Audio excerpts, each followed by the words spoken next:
তো চলো এবার আমি এটাতে লেস বসাবো, ঠিক আছে? লেস তো চলো বসে নি। চলো এই যে দেখো এই ধারে ধারে আমি লেস বসাচ্ছি।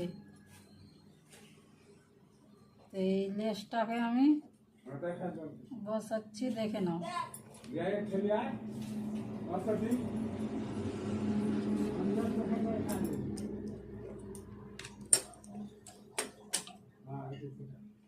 তো চলো গোল্ডেন কালারের সুতোটা লাগিয়ে নিলাম। এবার আমি দেবো সেলাই। দেখো সেলাই দিচ্ছি।